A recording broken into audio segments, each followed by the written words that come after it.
साधी माणस मालिकेच्या आजच्या भागामध्ये आपण पाहत आहोत की आता इकडे जो पंकज आहे तो घरी आल्यानंतर त्याला जॉब मिळाला आहे ह्या सगळ्या गोष्टी तो इथे सांगत असतो आणि म्हणत असतो मला खूप मोठा जॉब मिळाला आहे.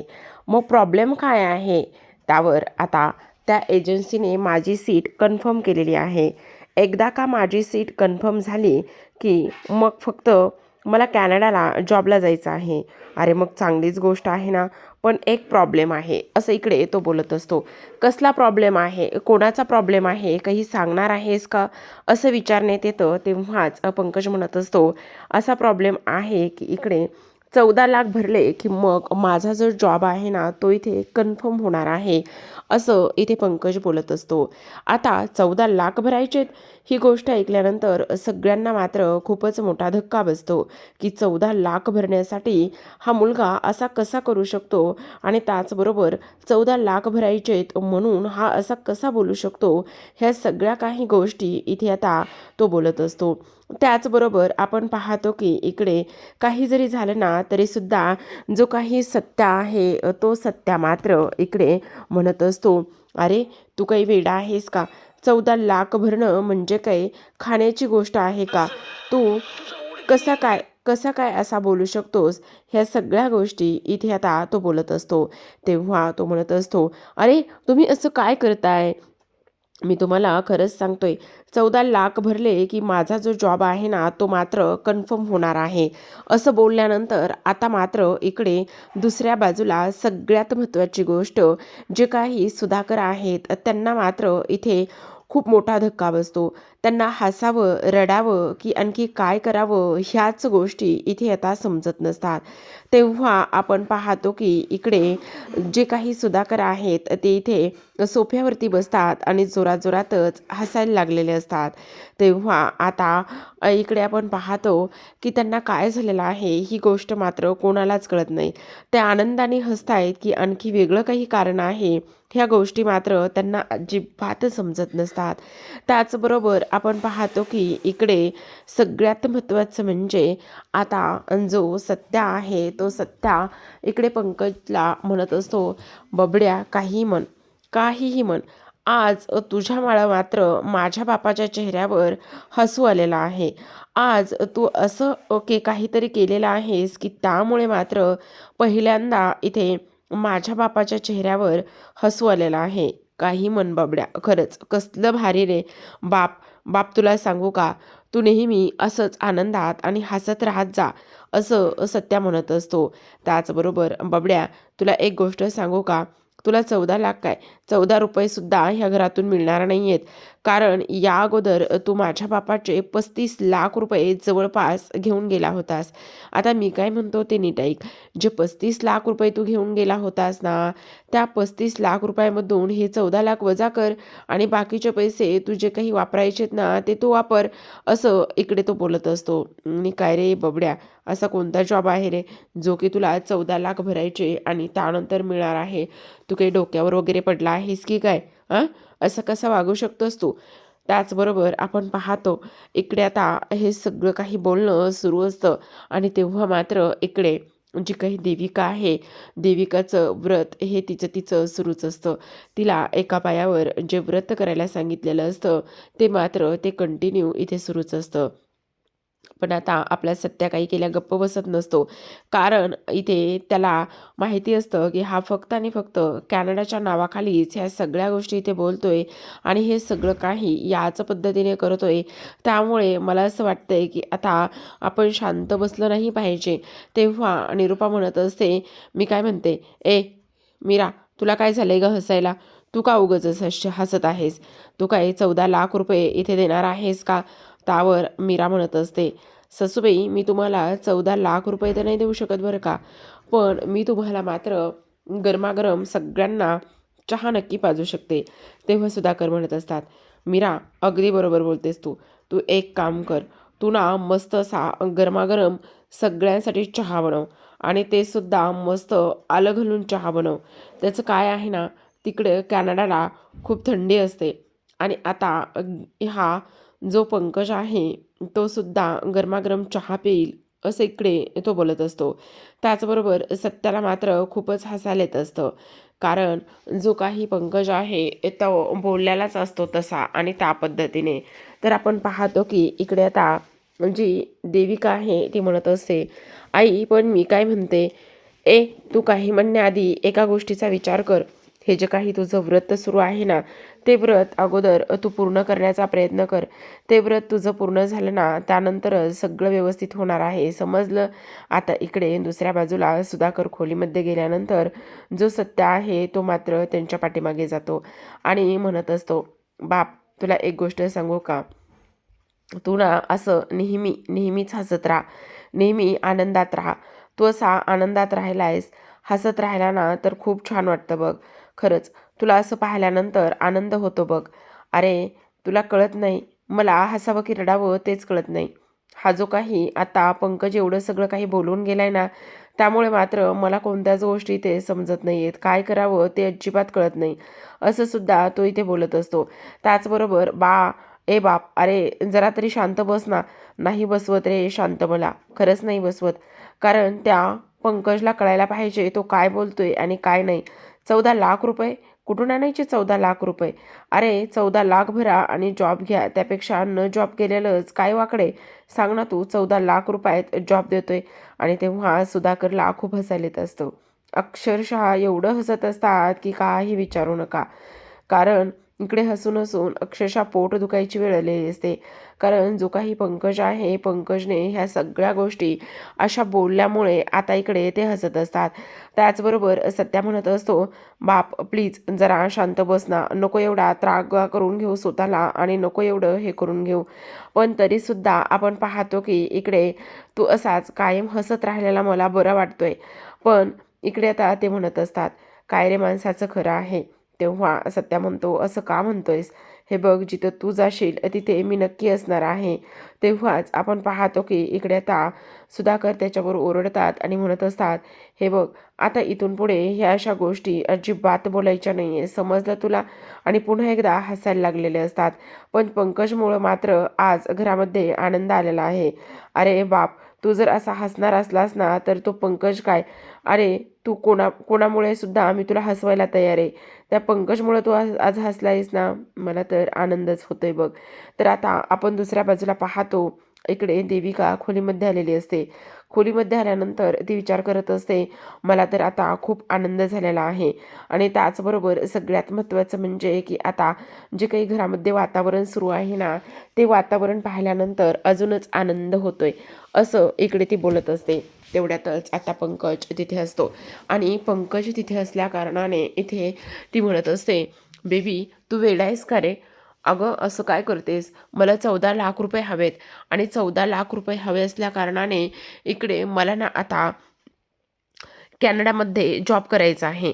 मग कॅनडामध्ये जॉब करण्यासाठी 14 लाख रुपये लागणारच ना, असा सुद्धा इथे ती विचार करत असते. त्याचबरोबर आपण पाहतो की आता इकडे जी काही देविका आहे ती म्हणत असते, आता जोपर्यंत ही सासू म्हणजेच इथे माझी सासू बाहेर आहे ना, तोपर्यंत मी मस्त आराम करून घेते. कारण एका पायावर उभं राहून राहून मला खूप जास्त दमायला झाले. मी एवढा वेळ उभं नाही राहू शकत, असा ती इथे विचार करते. तेवढ्यातच आपण पाहतो की निरुपाचा आवाज आलेला असतो आणि ती देविका म्हणून ओरडत आलेली असते. तेव्हा देविका म्हणत असते, नाही नाही, ही म्हातारी मला अजिबात सुखाने जगू देणार नाही. काय करावं ना तेच कळत नाही, असा इथे ती विचार करत असते. त्याचबरोबर आपण पाहतो की आता इकडे जेव्हा निरुपा तिच्या खोलीमध्ये येते आणि ती आल्याबरोबर म्हणत असते, हा बोला ना. त्यावर अगदीच आता जे व्रत सुरू आहे त्या व्रताचा शेवटचा मिनिट जो आहे तो इथे सुरू असतो आणि त्या व्रताचा शेवटचा मिनिट संपल्यानंतर इथे निरुपा तिला म्हणत असते, बघ फायनली तुझं व्रत इथे पूर्ण झालंय. मी तुला म्हटलं होतं ना की काहीच काळजी करण्याची वगैरे गरज नाही आहे. तुझं व्रत इथे अक्षरशः छान असं भन्नाट पद्धतीने पूर्ण होणार आहे. आता बघ सगळं व्यवस्थित होणार आहे. तू आता काळजीच करू नको बरं. हो आई, ते सगळं खरे, बस तू इथे बस बरं, दमली असशील, थकली असशील ना, एक काम कर, तू इथे आराम कर, इथे छान बस, असं निरूपा देविकाला म्हणत असते. तेव्हा देविका बेडवर बसते आणि त्याचबरोबर आपण पाहतो की निरूपासुद्धा तिच्या बाजूला बसलेली असते. तेव्हा निरूपा म्हणत असते, आता बघ, तू एक काम कर, तू ना तुझ्या डॅडाला फोन कर आणि डॅडाला फोन केल्यानंतर ताबडतोब 14 लाख रुपये मागून घे. तेव्हा देविका म्हणत असते, अहो आई, असं काय करताय? त्यांच्याकडून 14 लाख रुपये का आणि कशासाठी? अगं, असं काय करतेस?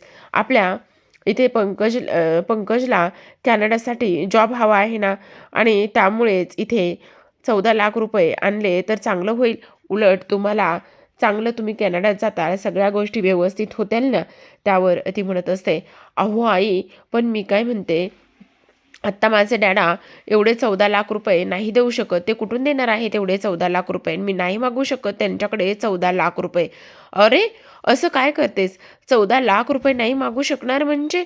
अगं, मागावेच लागतील. कमीत कमी पंकजसाठी तरी तुला मागावे लागतील की नाही?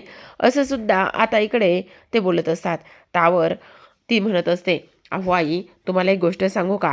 माझी आई ना एका खूप मोठ्या एजन्सीमध्ये कामाला होती आणि ती एवढ्या मोठ्या एजन्सीमध्ये कामाला असल्या कारणाने तिला जर हे सगळं, म्हणजे त्या लोकांना हे जर सगळं काही समजलं ना, तर हे सगळं काय होईल तुमच्या लक्षात येते का? म्हणजे हुंडा दिल्यासारखं होईल ना हे सगळं. त्यामुळे मी ह्या सगळ्या गोष्टी नाही मागू शकत, असं सुद्धा इथे आता ती बोलते. त्याचबरोबर आपण पाहतो की हे सगळं काही बोलल्यानंतर इकडे मात्र आता दुसऱ्या बाजूला जी काही निरूपा आहे ती म्हणत असते, अगं, तू वेडी आहेस का? तुला एक गोष्ट सांगू का? हे बघ, असं नाही होऊ शकत. कारण सगळ्यात महत्त्वाचं म्हणजे आता मुलीला मदत करणं. त्याचबरोबर इकडे तिच्या संसारासाठी बापाने थोडेफार पैसे दिले तर तो हुंडा होत नाही बाळा. मुलीला मार्गी लावणं आणि ते सगळं काही तिच्या भविष्यासाठी केलं असं होतं. मग तू ह्या सगळ्या गोष्टीचा का असा विचार करतेस? त्यावर ती म्हणत असते, पण तेच तर म्हणते, मी नाही मागू शकत आहे मी पैसे. अगं, असं नको करूस. असं बोलल्यानंतर आपण पाहतो की इथे आता जी निरूपा आहे ती म्हणत असते, अगं, पण मग कशा पद्धतीने पैसे मागवता येतील? काहीतरी करावं लागेल ना. तू काहीही कर, पण 14 लाख रुपये इथे तू मागूनच घे. म्हणजे काय होईल ना, तुमचं लाईफ ना व्यवस्थित होईल. आणि एकदा का तुमचं लाईफ व्यवस्थित झालं ना, तर मग सगळ्या गोष्टी कशा आहेत ना, त्या व्यवस्थित होतील, असं निरूपाचं म्हणणं असतं. आणि तुला एक गोष्ट सांगू का? आपला जो काही इथे आता आपला जो पंकज आहे ना, त्याला इकडे कॅनडामध्ये चांगला जॉब मिळाला, चांगले पैसे कमवताल आणि त्याचबरोबर इथे सगळं व्यवस्थित होईल ना. पण आता देविका म्हणत असते, त्यापेक्षा आई, तिकडे कॅनडामध्ये जाण्यापेक्षा आपण इथेच एक आता बिझनेस करूया ना. कशाला उगाचच ती नोकरी करायची? हो, मग चालेल ना. मग तू काय काम कर माहिती आहे का, 14 लाखाऐवजी ना 30 लाख रुपये मागून घे. म्हणजे 30 लाखामध्ये कसा चांगला बिझनेस पण टाकता येईल आणि सगळंच व्यवस्थित होईल. त्यावर ती म्हणत असते, काय, 30 लाख रुपये? हो, कारण मला सांग, हळूहळू करून आपण त्यांचे पैसे परत करूया ना. आता 30 लाख रुपये बिझनेससाठी लागतीलच ना. तू एक काम कर, लाव बरं फोन लाव. ती म्हणत असते, नाही नाही, मी आत्ता नाही फोन लावू शकत, मी बघते नंतर. असं म्हणून ती तिथून निघून जाते. तर आत्ता आपण दुसऱ्या बाजूला पाहतो की सत्या आणि मीरा खोलीमध्ये असतात. सत्या आणि मीरा खोलीमध्ये असताना इकडे आता मीरा म्हणत असते, काय हो, तुम्हाला खूपच हसायला येते का? अगं हो, हसायला येण्यासारखंच आहे. अगं, तो बबड्या बघितलंस ना काय करत होता? 14 लाख रुपये मागतोय. वेडा आहे की खुळा तेच काही कळत नाही. ह्याच्या पायी ह्या घरावर 35 लाख रुपयाचं कर्ज झालं होतं. त्यामुळेच आता पुन्हा आणखी हा 14 लाख रुपये मागतोय. तेच मला कळत नाही. असं इकडे आता तो मीराला सांगत असतो. पण तेव्हा आता इकडे मीरा म्हणत असते, पण मी काय म्हणते, आता बघा ना, घरामध्ये आज पहिल्यांदा इकडे बाबांच्या चेहऱ्यावर आनंद आला होता. तो कसा का असाना, पण तुम्हाला एक गोष्ट सांगू का? इकडे बाबांना खूप वाईट वाटते हो, रिया आणि रवी इथे नाही आहेत तर. बघा ना, आपली सुद्धा पोरं जर आपल्यापासून लांब गेली तर त्यांना सुद्धा वाईट वाटणारच ना. त्यावर सत्या म्हणत असतो, धूमकेतू, तू काय बोलतेस? आपली पोरं म्हणजे? मला नाही कळत आहे. आपली पोरं म्हणजे म्हणजे आपल्याला पोरं होणार आहेत? ओ, गप्प बसावं, काही पण काय बोलताय? हां, मी काय म्हणते, अगं धुमकेतू, तरीसुद्धा मी तेच विचारतोय तुला. पण मला एक गोष्ट सांग धुमकेतू, हे सगळं काही ठीक आहे, पण आता रिया आणि रवीला काही जरी झालं ना तरीसुद्धा आपण परत आणायचंच. जसं त्या इथे पंकजला आपण उचलून आणलं होतं ना, तसंच त्या रिया आणि रवीला आपण उचलून आणूया. त्यावर मीरा म्हणत असते, ओ, तुमच्या त्या ह्या अशा सुपीक डोक्यातून जरा चांगल्या कल्पना बाहेर निघतायत की नाही हे बघा, असं काही करू नका. अगं हो, मी अगदीच बरोबर बोलतोय तुला. काही जरी झालं ना तरीसुद्धा आपण तसंच करायचं आहे. मी तुला सांगतोय तेच व्यवस्थित करूया ना. तेव्हा इकडे आता मीरा म्हणत असते, नाही आपण बघूया. मला तर असं वाटतंय की इथे त्या दोघांना घरी आणण्यासाठी माघार घेतली तर काय फरक पडणार आहे. तेव्हाच मीरा झोपी जाते. तर आत्ता दुसऱ्या बाजूला पण पाहतो, देविका खोलीमध्ये असते आणि पंकजला आता देविकाकडे पैसे मागायचे असतात. त्यामुळे तो अगदीच लाडीगोडीला आलेला असतो. खोलीमध्ये येतो आणि म्हणत असतो, बहुतेक ना माझ्या बेबीचा मूड चांगला आहे. आत्ताच हिच्याकडे पैशाचा विषय काढतो. काही करून तिच्याशी बोललंच पाहिजे. देविका शांतपणे पडलेली असते. तेव्हाच आता पंकज तिच्या बाजूला बसतो आणि म्हणत असतो, देविका मी काय म्हणतोय ते ऐकून घे ना एकदा. तेव्हा देविका म्हणते, बेबी मी खरंच खूप थकले रे, मला खूप त्रास होतोय रे, माझे पाय खूप दुखतायत रे, मी पाय चेपून देतो ना तुझे. त्यावर तो हात चेपायला लागतो. तेव्हा देविका म्हणत असते, तो हात आहे, पाय तिकडे आहेत. अच्छा अच्छा, बरोबर ठीक आहे, मी पाय चेपून देतो. पण देविका मी काय म्हणतो ऐक ना. हां बोल ना बेबी. तू तुझ्या बाबाकडून 14 लाख रुपये आण ना. काय? 14 लाख रुपये? वेड आहेस का? माझे बाबा असे पैसे देणार नाही आहेत. अगं हो देविका, मी तेच तर सांगतोय. मस्त कॅनडामध्ये जॉब मिळेल आणि कॅनडामध्ये जॉब मिळाल्यानंतर आपण मस्त तिकडे जाऊन एन्जॉय करू. छान पगारसुद्धा आहे. मग का नको म्हणतेस? अरे पंकज, पण माझे बाबा हॉस्पिटलमध्ये आहेत ना. अगं मग चांगलीच गोष्ट आहे ना. चांगली गोष्ट आहे? नाही नाही, म्हणजे चांगली गोष्ट म्हणजे तुला एक गोष्ट सांगू का? जर आता तुझे बाबा हॉस्पिटलमध्ये आहेत ना, तर आपण काय करूया, अंकलकडून पैसे मागूया. मग अंकलकडून पैसे घेतले की आपला कॅनडातला जॉब फिक्स होईल. मग जेव्हा तुझे बाबा बरे होतील ना, तेव्हा मग त्यांच्याकडून पैसे घेऊया आणि ते अंकलला देऊयात. सिंपल लॉजिक आहे ना, असं तो इथे देविकाला सांगत असतो. तो म्हणतो आणि मग त्यानंतर आपला मस्त इथे कॅनडाला जाण्याचा सुद्धा प्लॅन छान होईल ना. आपण दोघेजण तिकडे राजा राणीसारखे राहूयात, असं इकडे तो तिला सांगतो. पण आता देविकाचे कुठले बाबा, कुठला कॅनडा आणि कुठलं काय आणि काहीही नसतं बरं का. कारण इथे तिला बाबाच नाही येतं.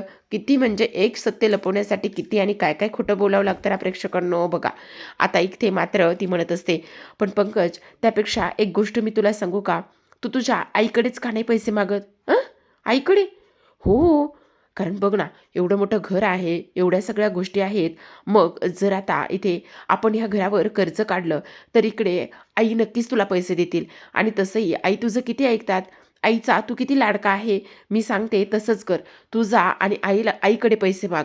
आई नक्की तुला पैसे देतील. आणि कसं आहे ना पंकज, जर मी माझ्या बाबांकडे काकांकडे पैसे मागायला गेले ना, तर इकडे मात्र तुझा स्वाभिमान जो आहे ना तो दुखावू शकतो ना. तू एक काम कर, तू मस्त आईकडे पैसे माग. मला पूर्ण खात्री आहे की त्या तुला पैसे देतीलच. आता पंकजला काय बोलावं काय करावं ना, हे अजिबात गोष्टी ते प्रेक्षकांना कळतच नसतात. पण तरीसुद्धा इथे आता जी काही देविका आहे ना, देविकाने हेच सजेस्ट केलेलं असतं. पण आता इकडे जो पंकज आहे तो विचारात गुंतलेला असतो. तेव्हा तो म्हणत असतो तिला, खरं सांगू का देविका, हॅट्स ऑफ यू. खरंच तू ना कमाल आहेस बरं का. आज तू जो काही मला इथे हा ग्रेट आयडिया दिलेली आहेस ना, त्यामुळे मला खूप आनंद झाला आहे. आता बघ इकडे, मी आईकडे जातो आणि आईकडे जाऊनच इकडे ह्या सगळ्या गोष्टी ज्या आहेत ना त्या तिला सांगतो आणि म्हणतो, काही जरी झालं ना तरीसुद्धा मला पैसे पाहिजेतच. मग आई मला नक्कीच पैसे देईल, असं इकडे तो बोलत असतो. त्याचबरोबर प्रेक्षकांनो, आजच्या भागामध्ये एवढंच. उद्याचा भाग पाहायचा असेल तर नक्की चॅनलला सबस्क्राईब करा. कारण सत्या आणि मीरासमोर खूप मोठं सत्य येणार असतं, तो म्हणजेच की ढवळेचं. आता इकडे आपण पाहतो की एक माणूस आलेला असतो. तो की इथे ढवळेच्या हाताखाली कामाला असतो. तो आल्यानंतर इकडे तो पैसे मागत असतो आणि तो म्हणत असतो, मला तुमच्याकडून पैसे हवे आहेत. तेव्हा कसले पैसे हवेत? अहो असं काय करताय, प्लीज मला द्या ना पैसे, कारण खूप अर्जंट आहे, खूप महत्त्वाची गोष्ट करायची आहे. त्यावर तो म्हणत असतो, अजिबात नाही तुम्हाला कसलेही पैसे वगैरे ह्या सगळ्या गोष्टी अजिबात मिळणार नाहीत. उठलं सुटलं तुम्ही का आणि कशासाठी पैसे मागायला येत असतात. अजिबात पैसे मिळणार नाहीत. तेव्हा सत्या आणि मीरा दाराशी आलेले असतात. सत्या आणि मीरा दाराशी आल्यानंतर पाहतो सत्या तर काय, इकडे त्याला त्याच्या बाबांना कसा ढवळे त्रास द्यायचा, कशा पद्धतीने बोलायचा, हे सगळं सगळं काही आठवायला लागलेलं असतं. आणि तेव्हा मात्र त्याला खूपच मोठा धक्का बसतो. तर आता इकडे सत्या कशा पद्धतीने ह्या ढवळेचा हा जो काही माज आहे तो उतरवेल हे पाहणं तेवढंच इंटरेस्टिंग असतं. तर आता प्रेक्षकांनो, तो रिया आणि रवीसाठी आलेला असतो. रिया आणि रवीसाठी हात जोडत असतो आणि म्हणत असतो, तर आपण रिया आणि रवीला इथे माघारी पाठवा. आपल्यामध्ये हा जो काही वाद आहे तो आपण इथेच मिटवून घेऊया. प्लीज नाही म्हणू नका, असं इथे तो बोलत असतो. तेव्हा लगेच आता ढवळे त्याच पराचा कावळा करतो आणि रियाला आवाज देतो आणि म्हणत असतो, बघितलंस रिया, बघितलंस, मी तुला सांगत होतो ना, हा माणूस इथे कशाला आलेला आहे, इथे पुन्हा तुझ्या बापाचा अपमान करायला आलेला आहे. तेवढ्यातच आता रिया म्हणत असते, हा सत्यादादा ना कुठल्याही थराला जाऊ शकतो, हा असाच वागू शकतो, याची मला पूर्ण खात्री आहे. ती कुठल्याच गोष्टीची शहानिशा करत नाही आणि तिथून तावातावानेच निघून जाते. तर आता मात्र सत्याने इथे जो ढवळे आहे त्याला पूर्णतः चॅलेंज दिलेलं असतं. 31 डिसेंबरची पार्टी मी माझ्या पूर्ण कुटुंबासोबत, रिया आणि रवी सोबतच साजरी करेन म्हणून त्यानं आता ढवळेला चॅलेंज दिलेलं असतं. तर आता जेव्हा इकडे जो सत्या आणि त्याचबरोबर मीरा घरी येतात, घरी आल्याच्या नंतर घरी खूपच मोठा कांगावा सुरू असतो. कारण इकडे जो आपला पंकज आहे तो पंकज निरूपाला म्हणत असतो, मी काय म्हणतो, ऐक ना, अगं मम्मी, हे बघ, मला कॅनडाला जॉबला जाणं खूप गरजेचं आहे. मग आपलं एवढं मोठं घर आहे, ह्या घरावर आपण कर्ज काढू शकतो ना.